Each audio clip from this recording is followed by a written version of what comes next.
the NFL knew Dan Snyder was running an animal house. They knew this for years. That Dan Snyder was a bad dude. Dan Snyder was unethical.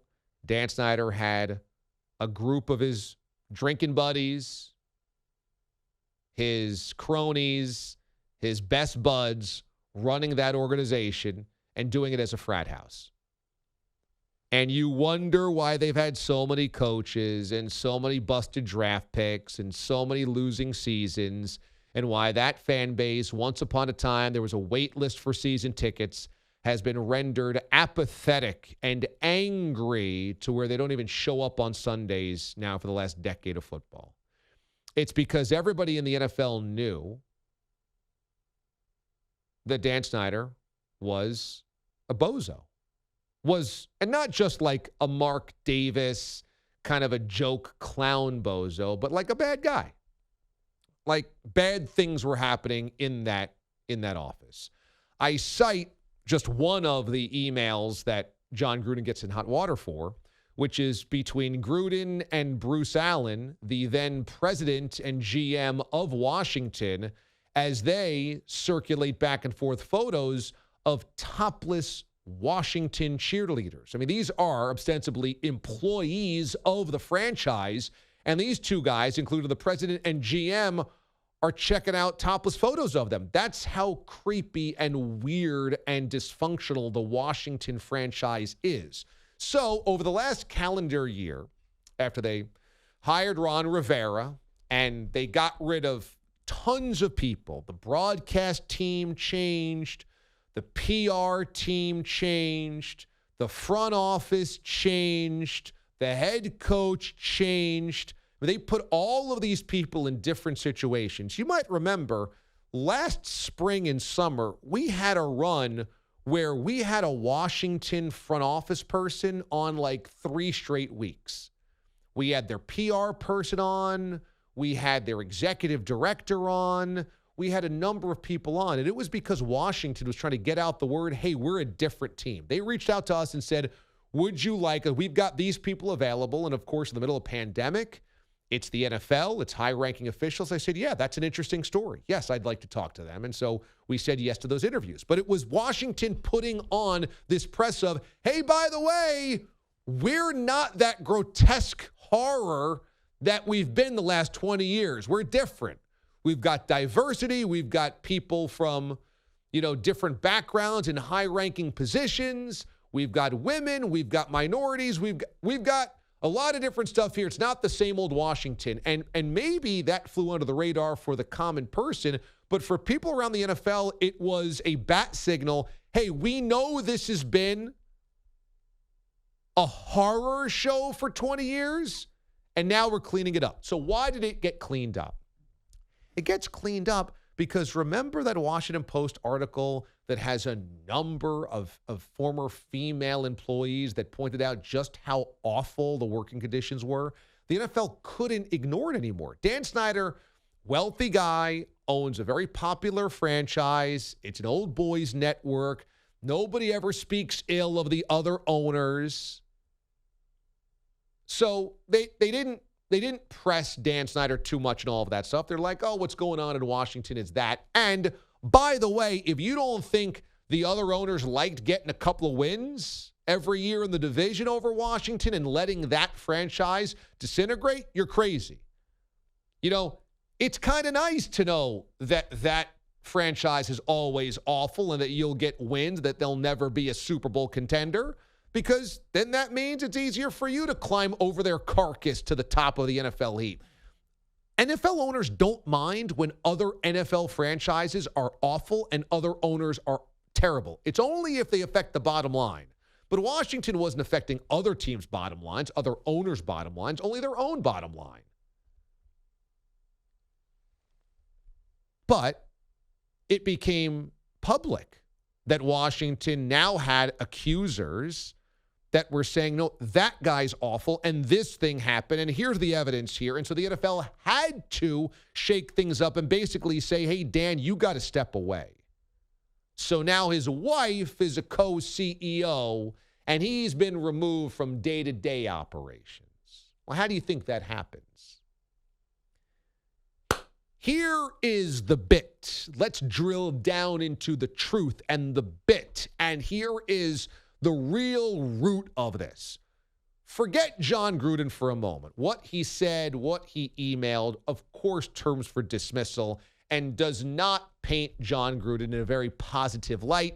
Don't think I'd really like to hang out with John Gruden. The real root of this is, though, that John Gruden is only a satellite player in how gross and reprehensible and dysfunctional the bleep was in Washington. And what the NFL did is this. Are they trying to foster diversity? Yes. Are they trying to forward the cause of previously marginalized parts of our society? Yes. Are they trying to build a better NFL, healthier for players? Players have more of a voice. Women get opportunities. Minorities get opportunities to have upward mobility. Yes. They are trying to do those things. Long time coming. Wish it didn't take this long. But they are trying to do those things these days. Applauding Carl Nassib, the first openly gay football player at an active roster. They are trying to push this forward. But what they also are doing is protecting one of their own. Yeah, they're going to use John Gruden to say, see, we don't tolerate this type of stuff. And everybody around the NFL said the right thing. Everybody around the NFL said, you can't say this, you can't do that. That's not what we stand for, yada, yada, yada. And I hope that they believe that. That's all I can say. I don't know if they're lying. I don't have truth serum in them.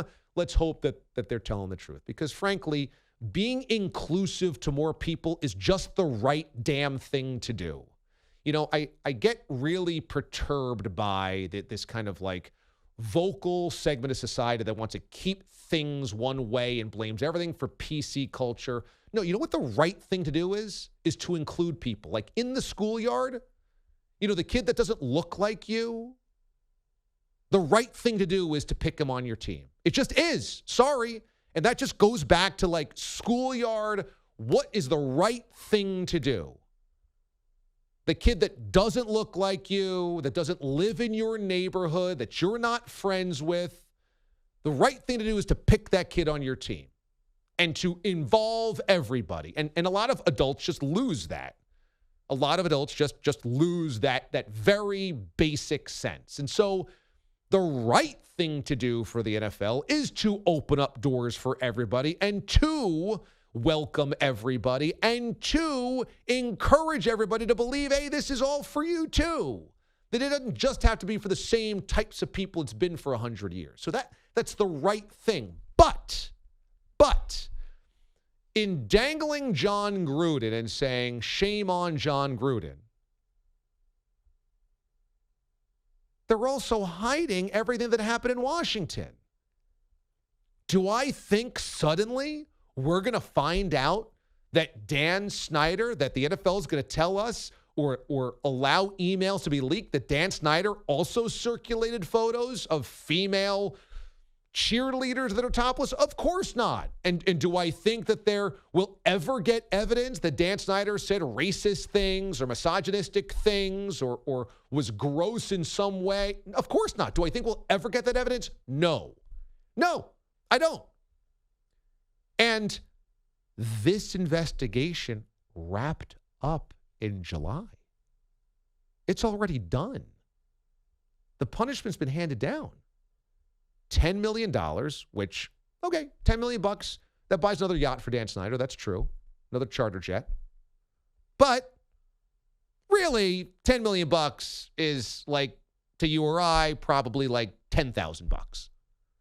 $5,000 bucks. You're like, it's a lot of money. I could really use that money. But, you know, that's not the end of my world. I don't think it's $100 for you and I, but I also don't think it's like, oh my God, I can't believe you fined me that much. You know, it's fine, $10 million, but to a billionaire, what's $10 million? That's the issue here, is that the NFLPA smells a rat, and rightfully so, but they should have smelled a rat 4 months ago. Everybody should have smelled a rat 4 months ago. The investigation's done. It's done. The punishment's been handed down. $10 million, and Dan Snyder's not supposed to be the day-to-day operator. That's it. So I think this is a losing battle for the NFLPA. I understand why they're doing it. I think it's a losing battle. I think the NFL is going to close ranks and not put Dan Snyder and that organization on blast, which they should. If they were really about inclusivity, if they were really about trying to do the right thing, if they were really about, hey, don't do this crap anymore because you'll be blasted for it. But, you know, Dan Snyder is one of the 32 decision makers of the NFL. And those guys protect the other 31.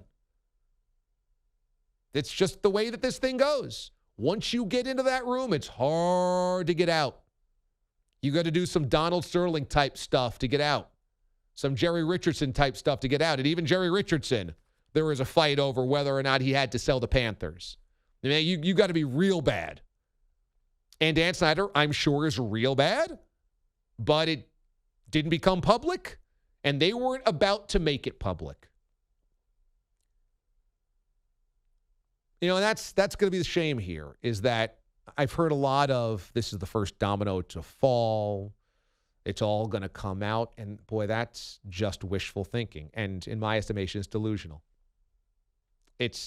I understand why people want it to happen. I certainly would want it to happen, but I think it's delusional. The NFL's done with this. They're done. They're wrapped up over the summer. It's almost Halloween. They ain't digging back in and being like, oh, yeah, you know what? You're right. Here's Dan Snyder, circulating memes of topless chicks and going after female refs and calling Michael Sam this word or that word. And here's Dan Snyder, hitting on the secretary. And here's, this guy, the GM or the president making this, socially unacceptable call. And there's this awful email and this awful text and this awful phone call and this awful voicemail. It's not going to happen. I mean, it's just not. And I wish I could tell you differently because all of you want it differently. We all want justice to be paid. Hey, if you're a bad person, we want you to have some accountability. But I'm not going to sell you a bridge. I hear people say that, this is just the start. You watch. No, it's not. No, it's not.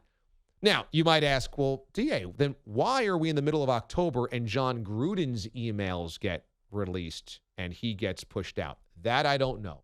That's the story.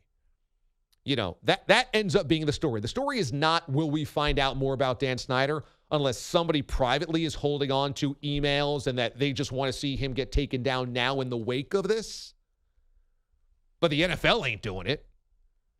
I think that the story ends up being, if this wrapped up in July and the punishment for Washington's already come down, why today with John Gruden? Why was it this week where it was, okay, we've now hit DEFCON 4 and it's go time? That I don't know. That I'm not sure who knows. Somebody knows. That is the story that may end up coming out. But what's not coming out is the Washington front office being taken down by a series of emails. We're never going to see that. The NFL ain't never doing that. Let's be real.